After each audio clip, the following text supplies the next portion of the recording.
If we are going to learn psychology, we actually have to start with a little bit of history first. Now, you may be wondering why a psychology series is starting with a history lesson. Well, it turns out that what we consider to be psychology today is very different than what was considered to be psychology in the past. We will be focusing mainly on modern psychology in this series, but knowing the history of psychology will give us a better understanding of the influences that shaped psychology into the field of study that it is today. It will also give us an idea of how psychologists, both past and present, think about the mind and how it works. In knowing psychology's history, we will be better prepared to understand and appreciate the psychological concepts to be covered later. We're going to start by going way back. People have been thinking about the mind for thousands of years. Many cultures throughout history spent a lot of time speculating on the nature of the mind and soul. The most prominent figures in ancient psychology are ancient Greek philosophers like Plato and his student Aristotle. They created theories attempting to explain how the mind works and what causes human behavior. Plato, for example, believed that the soul, or psyche, had three parts: the intellectual part, or logistikon, the part that focused on wants and desires, or epithumedikon, and the emotional part, or thumoides. A healthy psyche would have all three parts in balance. Aristotle built on Plato's ideas about the mind, emphasizing observation and reason as the way to acquire knowledge and understand nature.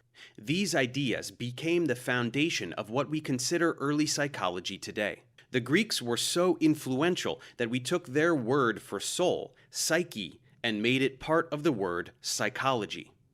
Psychology continued to develop through the Renaissance and was heavily influenced by the work of 17th century philosopher René Descartes. Descartes believed that the mind and the body are two separate things. This is a theory called Cartesian dualism, or mind-body dualism. In dualism, the mind is an immaterial substance that is the source of your thoughts, emotions, and beliefs, while the body is a physical substance. The central claim of dualism is therefore that the immaterial mind and the material body are two distinct substances which interact to cause behavior. But how can an immaterial thing interact with a material thing? Descartes suggested that the immaterial soul resides in and influences the body from the pineal gland.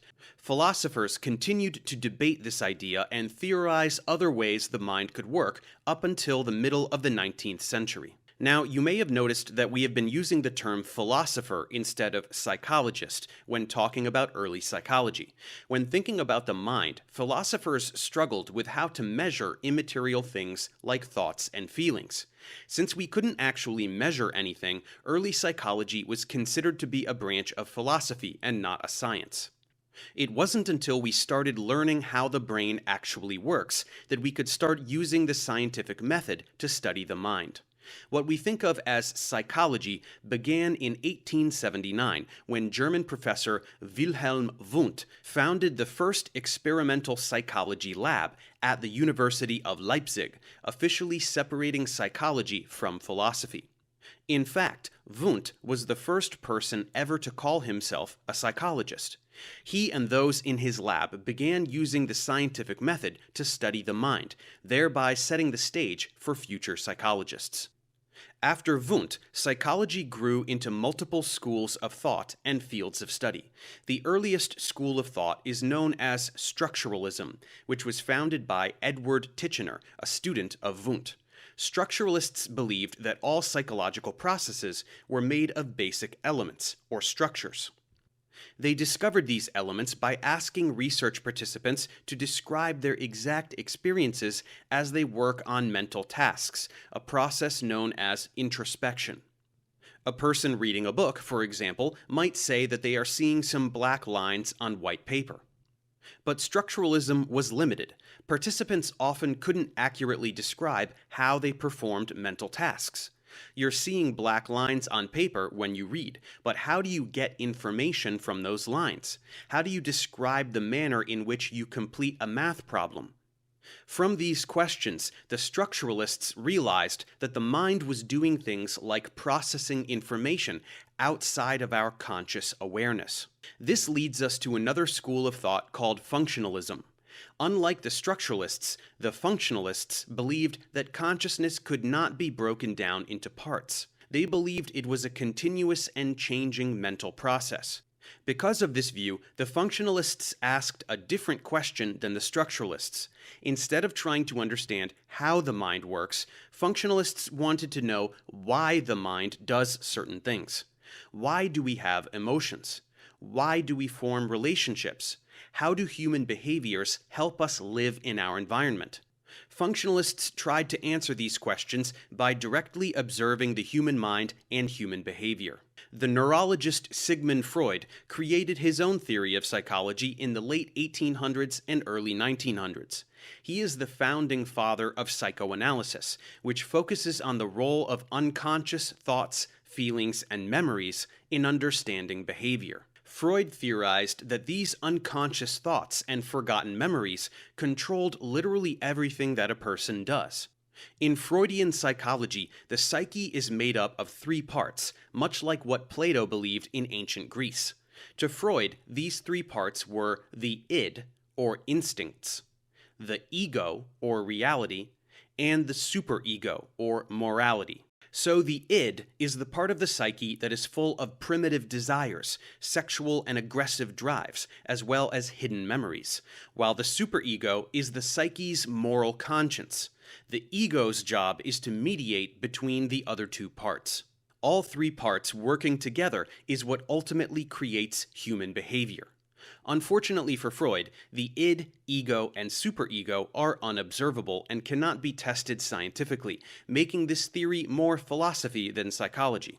Very few modern psychologists fully subscribe to Freudian principles any longer, particularly his theory regarding psychosexual stages, but he was incredibly influential in the development of psychoanalysis as well as the field of psychology itself, and we will circle back to go deeper with Freud's work later in the series. It was because of him that psychologists began to study the unconscious mind and how basic motivations and desires influence behavior. Freud was also one of the first people to understand the importance of early childhood in shaping adult behavior and personality, and one of the few people of his time to willingly discuss pleasure and sexuality in a scientific context. Another school of thought arose in the early 20th century, which was called behaviorism. Unlike other schools of thought, which focused on the conscious and unconscious mind, behaviorism attempted to make psychology more scientific by only studying observable behavior. One of the earliest behaviorists was Ivan Pavlov, the physiologist who studied classical conditioning in dogs. He studied dogs who learned by repetition to associate a ringing bell with mealtime and would eventually salivate when they simply heard a bell, in anticipation of the associated meal. Pavlov and other behaviorists thought that psychology was the study of behavior. Because you can't see or measure consciousness or the mind, you can't use it as part of your scientific study of psychology. The behaviorists were wrong about this, as we will discuss later. One can indeed study thoughts and feelings. Although behaviorism isn't a school of thought any longer, it was important in establishing how learning occurs, and focusing on observable behavior is an important part of psychology today. Starting in the 1960s, psychologists began to wonder how the brain might be involved in mental processes like perception, thinking, memory, and judgment. They still wanted to study observable behaviors, like the behaviorists, but they wanted to know what was going on inside the mind and the brain.